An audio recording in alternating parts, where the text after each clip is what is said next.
¿Qué tal? Muy buenas noches. Bienvenidas, bienvenidos a esta nueva edición de Chat Internacional. Hoy estamos en este programa acompañados por el politólogo Mario Guerrero. Mario, ¿cómo estás? Buenas noches, Claudia. ¿Cómo estás? Muy bien. Bueno, nos vamos a ocupar un poco de lo que está sucediendo a nivel regional, ¿no? Porque los ojos puestos están en Ecuador por la situación que hoy está viviendo socialmente y políticamente ese país, ¿no? Totalmente. Un tema más que de actualidad, y cuando pensamos que algunas cosas se van acomodando, lo que observamos es que siempre está el retorno de las movilizaciones, las interrupciones, cuestiones de conflicto político-social, también económico, porque la crisis que ha generado la guerra de Ucrania ha sido bastante fuerte y no ha dejado indemne a nuestro continente. Así que creo que tenemos una invitada más que pertinente como para tratar este tema. Tal cual, y lo vamos a hacer con Anaí Makarov, que es magíster en comunicación por Flaxo Ecuador e investigadora asociada al Instituto de Estudios Ecuatorianos, a quien le damos la bienvenida. ¿Qué tal, Anaí? Muchas gracias por atendernos.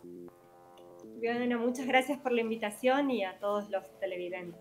Bueno, día a día se van conociendo distintas instancias que van viviendo ahí en el Ecuador, pero me llamaba mucho la atención de que a nivel internacional obviamente recibimos la información, pero qué mejor que hablar con alguien que está ahí en Ecuador y que nos puede dar el panorama un poco más claro. Sobre todo, entender por qué está este conflicto, cuál es el detonante, y si bien se hace mucho hincapié en que el conflicto es con la comunidad indígena, también hay que entender lo que los campesinos se han sumado y otros sectores que están disconformes, ¿no?, con la situación que vive el país. Exacto, en realidad este conflicto, digamos, que lleva 15 días de paro, no lleva 15 días, digamos, tiene un antecedente y se detona, podríamos mirar en el corto plazo, el 2019 y las manifestaciones del 2019 por la suba de los combustibles, que sin duda también fueron lideradas por el movimiento indígena, pero que arrancaron con los gremios de transporte y que sumaron a la población en general. Hoy, 3 años después, con pandemia de por medio, los combustibles no solo no se congelaron, sino que se incrementaron de manera significativa, y Ecuador está atravesando una de sus peores crisis en términos socioeconómicos. Los datos, no quisiera llenarlos de datos, pero los datos son bastante acuciantes en términos de desempleo, de falta de empleo adecuado. Ecuador es el segundo país después de Guatemala de desnutrición infantil. La situación en el campo es muy grave. Y hace 15 días la CONAIE convoca este paro. Convoca este paro, además, después de un año de varios intentos de diálogo y de sentarse en las mesas con el gobierno. Apenas la CONAIE convoca este paro, ya hay organizaciones y otras organizaciones sociales que se suman de manera inmediata, digamos. Desde el inicio no es solamente una convocatoria indígena, sino que los sectores estudiantiles, sectores ligados a la salud, las mujeres están desde el primer día. Sin embargo, sí hay que reconocer que es el mismo accionar del gobierno, y cuando decide meter preso al líder de la CONAIE, a Leonidas Issa, cuando se despierta también cierta indignación general y distintos actores a lo largo de estos 15 días, cada vez se suman más sectores. Digamos, el día de ayer se sumaron transportistas, digamos.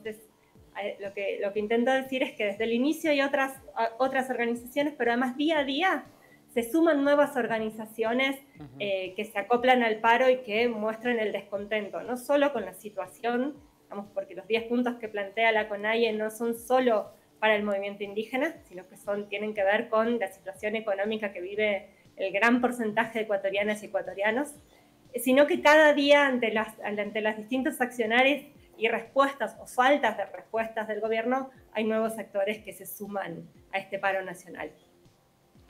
Anaí, dentro de las cosas que estabas mencionando resulta un actor, ¿no?, importante, que no solamente aparece ahora, sino que también apareció en el 2019, y es la CONAIE. ¿Vos nos podrías explicar un poquito, contarnos cómo es que surge y por quién está compuesto?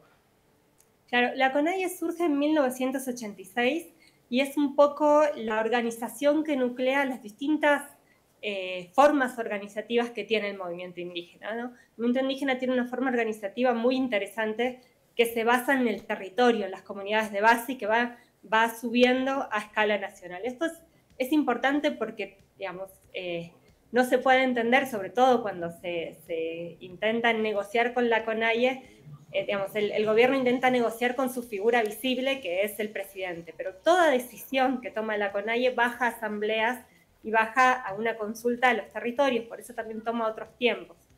La CONAIE va a ser un actor fundamental en los años 90, digamos, cuando se da el levantamiento indígena en el Ecuador, y diría que desde los años 90 es la principal forma organizativa que encabeza tanto las demandas a lo largo de la historia. Ecuador es un país con una tasa de sindicalización muy baja, muy baja por distintas razones. Entonces es muy diferente, por ejemplo, a la Argentina, que uno piensa en movilizaciones y piensa inmediatamente en los sindicatos. En el Ecuador, el que tiene además, y ha mostrado en el 2019, a pesar de que muchos analistas señalaban que la CONAIE estaba en su declive, que la migración, por ejemplo, campo-ciudad había hecho perder los lazos de la CONAIE con las comunidades, en el 2019 nos muestra que sigue siendo la principal forma organizativa y la que puede condensar las demandas de otras organizaciones y que sigue teniendo el capital moral para ello. Quería preguntarte, Anaí, porque en esto de que vos mencionabas recién, de cómo detona el conflicto, hacías referencia también un poco a esta situación que se está dando, una crisis social bastante fuerte, donde además hubo momentos o instancias de diálogo y no quedó nada más que en eso, ¿no? En buenas intenciones. Y esto lo digo porque los propios movimientos que hoy por hoy siguen manifestándose y protestando y reclamando, sobre todo aquellos que representan a los campesinos y a los indígenas, dicen, bueno, en realidad hubo promesas que no se cumplieron. Esto de sentarse a hablar no era solamente eso, sino tomar cartas en el asunto. ¿Cuál es el reclamo concreto que se viene dando? Porque ellos dicen, atiende a ciertos sectores, pero a los sectores más poderosos y no a los que están en otras condiciones más necesitadas, si se quiere definir de alguna manera, ¿no? Exacto, digamos, lo que aprendió, creo que uno de los aprendizajes del 2019 fue que no basta un diálogo, digamos, y lo que decía la CONAIE ya se ha sentado unas 4 veces en lo que va de este primer año de gobierno de Guillermo Lasso. Y lo que les decía es, no queremos un diálogo de promesas, sino un diálogo con resultados concretos. Entonces, claro, por eso desde el día 1 se presenta este pedido de 10 puntos, que son unos puntos, digamos, básicos, y uno podría pensar que en el correr de los 15 días de movilización se podrían haber ido sumando otros, pero son como el mínimo, vamos, que tienen, si quieren después los conversamos, pero que planteen como unos mínimos de lo que ellos señalan como lo mínimo digno para sentarse a conversar. No nos interesa más estos diálogos como en el 2019, en el cual se frena un decreto para que un mes después, unos días después, se formule un nuevo decreto y finalmente lleguemos a la suba de los combustibles y las subas de la canasta básica que tenemos en la actualidad. Entonces, ellos ponían estos 10 puntos como una condición para sentarse a dialogar. A estos 10 puntos hay que agregar luego el cese de la represión y la criminalización que vivimos. Ahora se ha levantado el estado de sitio más por una estrategia para evitar la destitución, más que como un fin real a las promesas de continuar con la represión. Entonces, una vez iniciadas las movilizaciones, el freno o el cese de la represión se transforma también en un 11º punto sumamente necesario para establecer un diálogo. Lo que vimos en este tiempo es que, lejos de generarse condiciones para este diálogo, día a día las posibilidades de un diálogo se van dificultando cada vez más, a pesar de que la CONAIE ahora aceptó un diálogo no solo con el Poder Ejecutivo, sino que pidió que sean los 5 poderes del Estado. En Ecuador hay 5 poderes, a diferencia de en Argentina, y que estén los 5 poderes del Estado involucrados en un diálogo y en un compromiso para que el diálogo tenga resultados concretos. Bueno, estamos en Chat Internacional con Mario Guerrero, politólogo, y Anaí Makarov, que es magíster en comunicación por Flaxo Ecuador e investigadora asociada al Instituto de Estudios Ecuatorianos, hablando justamente de lo que está viviendo hoy ese país, Ecuador. Vamos a ir a una pausa, enseguida regresamos.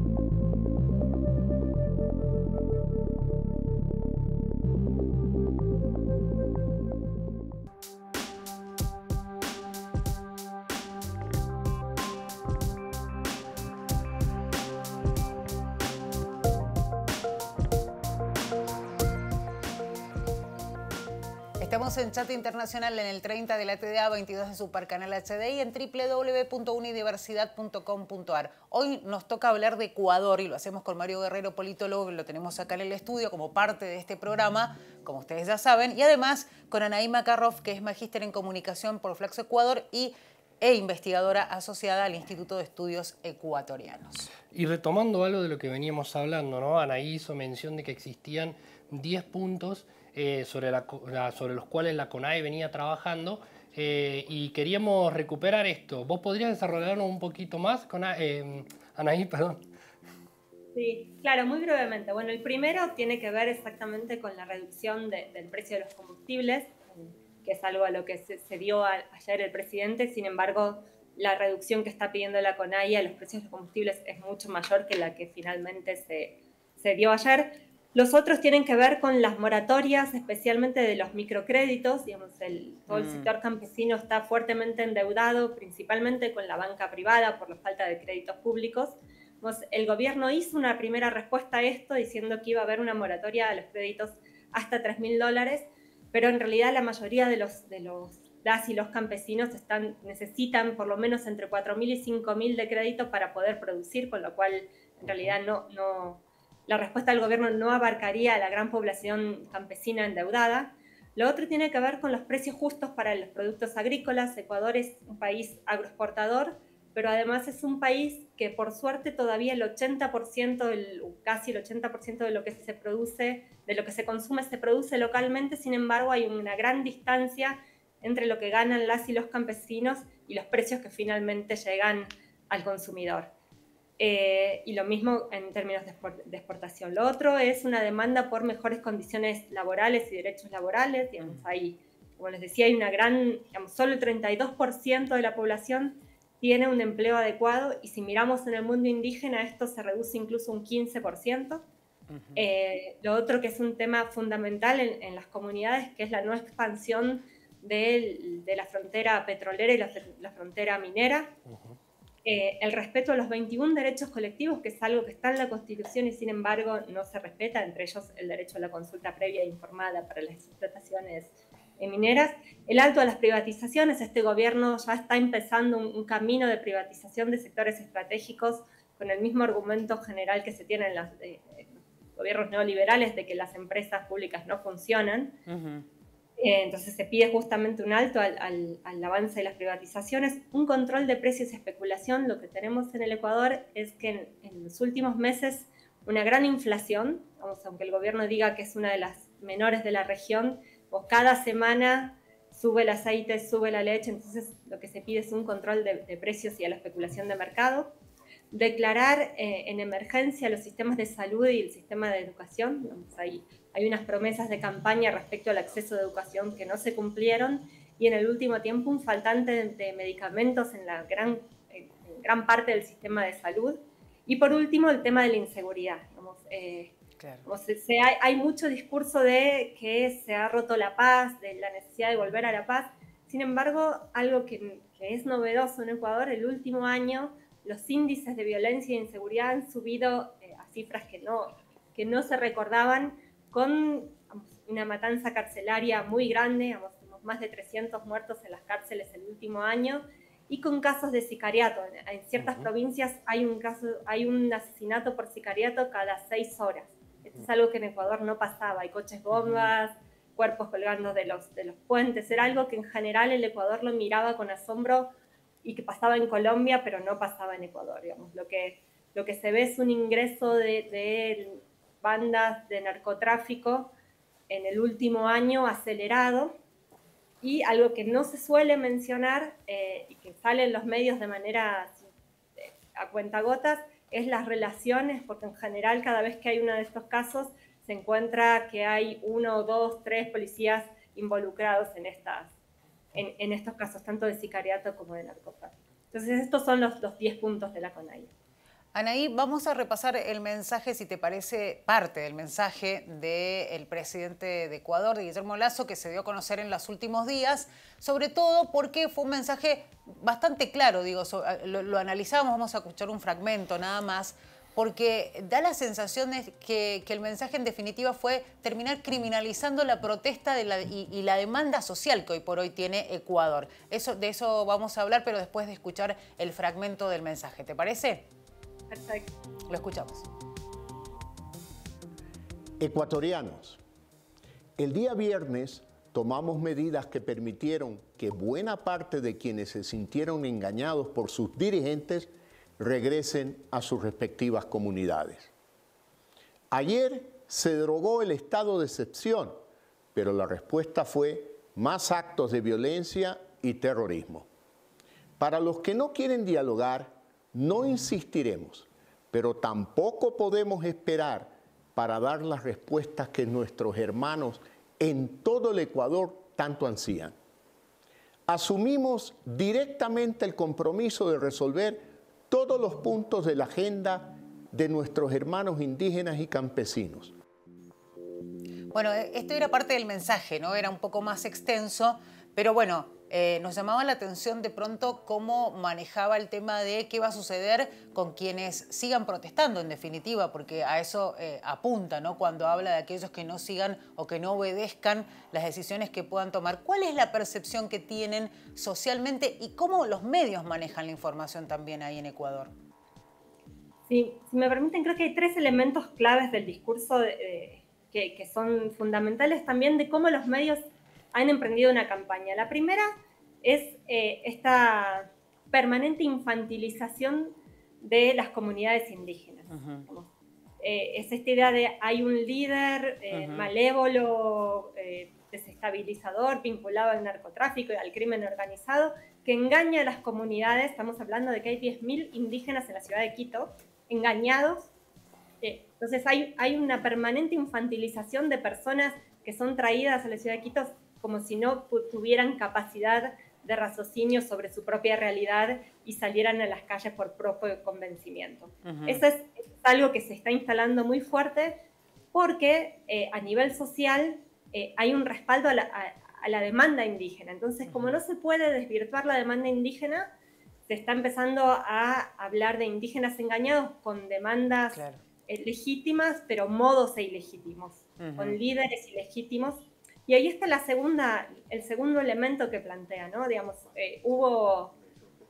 se quitó el estado de excepción. Digamos, yo creo que el estado de excepción no se quitó por una voluntad de diálogo ni por una voluntad de menor represión, sino porque en los argumentos del estado de excepción, digamos, cuando se justifica el estado de excepción, el mismo decreto habla de conmoción interna. Pero en este momento desde el Ejecutivo se intenta decir que no hay tal conmoción interna porque justamente la conmoción interna es lo que posibilita a la Asamblea Nacional el pedido de destitución. Entonces, el mismo Ejecutivo admite que hay conmoción interna, le estaría dando a la Asamblea la razón para poder pedir su destitución. Sin embargo, digamos, el presidente ha sido muy claro de que a quienes continúen protestando o ejerciendo el derecho a la protesta serán perseguidos y criminalizados. Y esto se condice con lo que estos últimos días está saliendo en los medios de comunicación, que es reforzar la idea de que las protestas reciben dinero. Digamos, y este es un discurso que lo del narcotráfico es nuevo, pero ya en el 2019 se señalaba que las protestas recibían dinero de las guerrillas colombianas, del gobierno venezolano, de los Latin Kings. Vamos, acá se eliminó los Latin Kings y se los reemplazó por el narcotráfico, pero sigue esta idea de generar con la opinión pública un nexo entre el crimen organizado y las movilizaciones para luego lo que se espera es un proceso de criminalización. No hay que olvidar que Leonidas Issa fue liberado, pero todos los días se sigue teniendo que presentar, sigue con un proceso judicial abierto, el proceso judicial no se retiró, lo que se le dio fue la posibilidad de no estar preso, pero el proceso judicial continúa.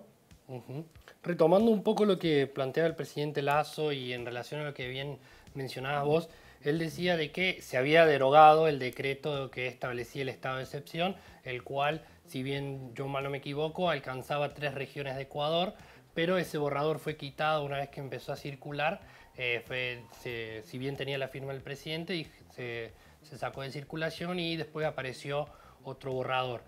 ¿Podrías contarnos un poquito más o menos cómo es que funciona esto? Porque hay una serie de actores que han entrado en juego, particularmente la Asamblea se organizó rápidamente para vetarlo, el primer borrador, ¿no?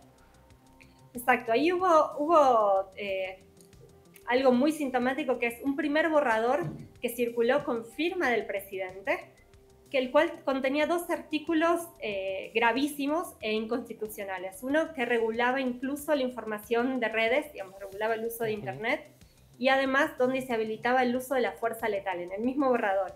Esto generó una gran reacción e inmediatamente desde el Ejecutivo se señaló que solo era un borrador por más que tuviera la firma, y se reemplazó por un decreto que también tenía vicios de inconstitucionalidad, pero que no contenía estos 2 artículos. Ante esto, la Asamblea tiene la facultad de poder convocarse para revisar y poder incluso derogar el estado de excepción. Pero tiene que hacerlo con 48 horas, tiene que esperar 48 horas. Cuando la Asamblea se convoca y está el pleno convocado, el presidente retira el decreto, ya no el borrador, sino el decreto, y lo reemplaza por uno nuevo, ya no en 3 regiones, sino en 6 regiones, en 6 provincias. Con esto, la Asamblea no podía sesionar sobre un decreto que ya no existía. Este es como el primer juego. Lo mismo pasa o parecido con este nuevo decreto, que este nuevo decreto ya tenía 6 regiones, pero con la argumentación del decreto. Algo que quisiera señalar muy brevemente es que Ecuador, antes de que empiecen las protestas, venía negociando con la embajada estadounidense la posibilidad de aplicar un plan Ecuador tomado del Plan Colombia. Entonces, la necesidad de implantar que existe crimen organizado, que hay, digamos, es muy grave lo de la criminalización de la protesta, porque va a ir asociado a la aplicación de un posible plan Ecuador, y conocemos, por lo menos en la región, conocemos muy bien los efectos que tuvo el Plan Colombia en el país vecino. Anaí, vamos a ir a una nueva pausa y ya vamos a transitar el último bloque, resumiendo un poco lo que hemos hablado y sobre todo analizando cuál es la sensación y el análisis que hacen ustedes ahí en Ecuador de lo que puede suceder en lo inmediato. Pero eso después de estos minutos de pausa. Ya regresamos.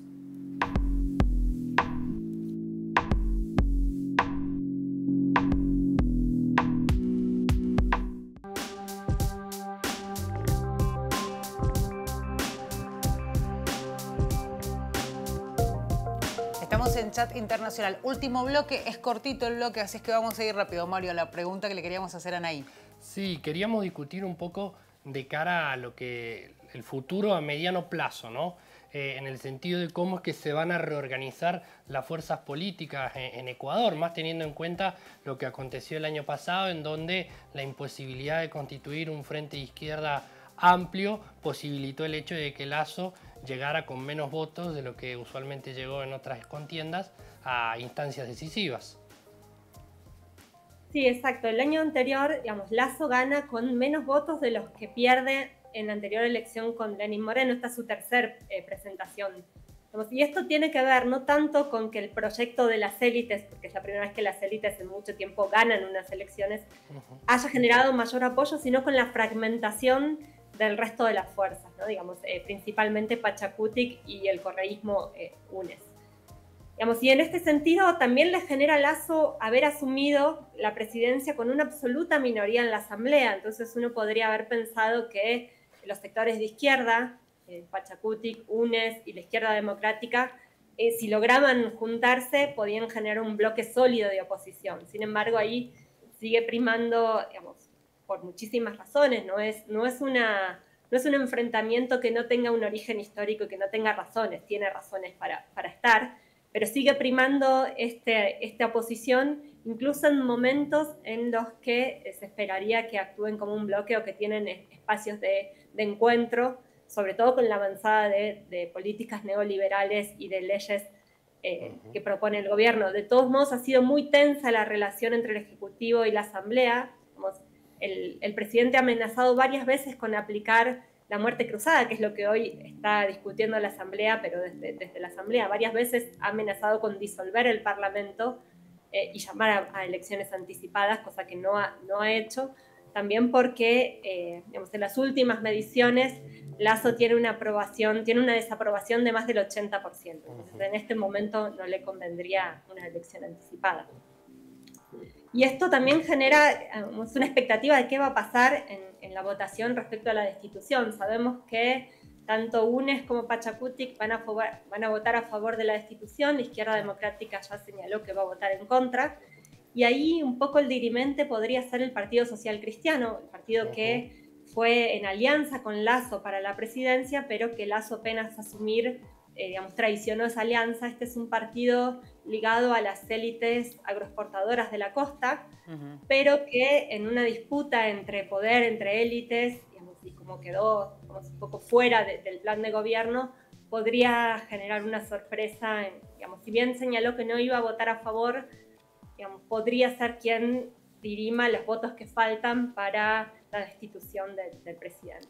Y la última pregunta, porque nos corre el tiempo, Anaí, pensando en esto, en que se pueda dar o no una destitución, digo, ¿sería, en el caso de que pueda suceder la destitución de Lasso, esto sería la solución para el conflicto social que hay o no? ¿O hay una cuestión obviamente de fondo en la cual hay que trabajar y articular que va mucho más allá de esa posibilidad? La CONAIE señala que más allá de la destitución o no destitución, sigue firme con la resolución de estos 10 puntos. Si finalmente se da la destitución y el gobierno queda a manos del vicepresidente, para la CONAIE eso no alcanza, hay que resolver los 10 puntos. Sin duda, la posibilidad de una elección anticipada, si se da la destitución en 6 meses, habría que renovar tanto el Poder Legislativo como el Poder Ejecutivo. Nos da unas posibilidades a futuro, a mi modo de ver, más interesantes que si el gobierno sigue, sobre todo con la amenaza de criminalización de la protesta. Pero la CONAIE ha sido muy enfática con que su agenda no era la destitución, sino el cumplimiento de los 10 puntos, quede quien quede en el gobierno. Tal cual. Bueno, Anaí, muchísimas gracias por estos minutos, por darnos este tiempo para entender un poco más de lo que está sucediendo ahí en Ecuador. Bueno, ojalá finalmente se dé esto, ¿no? El reclamo que vienen dando los distintos sectores sociales ahí en Ecuador, que se responde, y sobre todo porque hay una crisis que es profunda, que se viene viviendo desde hace tiempo y que no ha encontrado ninguna salida, ¿no? Sobre todo para los sectores más vulnerables, los sectores trabajadores ahí en ese país. Así es que muchísimas gracias por estos minutos con nosotros. Muchas gracias por la invitación. Será hasta cualquier momento. Ahí pasaba Anaí Makarov, magíster en comunicación por Flaxo Ecuador y también investigadora abocada al Instituto de Estudios Ecuatorianos. Mario, por sí o por no, ¿puede pasar la destitución o no de Guillermo Lasso? Coincido en este punto con Anaí. Yo creo que los problemas son tan estructurales que difícilmente con la destitución o una simple alternancia en los ejecutivos o en los legislativos nosotros podamos resolver estos problemas que, como ha quedado más que demostrado, lo que hemos visto en Colombia, en Perú y en otros países de la región, todavía hay mucho camino que andar en este sentido, así que quedamos expectantes. Así es. Bueno, nosotros le agradecemos a ustedes que hayan estado ahí del otro lado y la invitación será para la próxima edición de Chat Internacional. Será hasta ese momento. Muchas gracias. Hasta luego.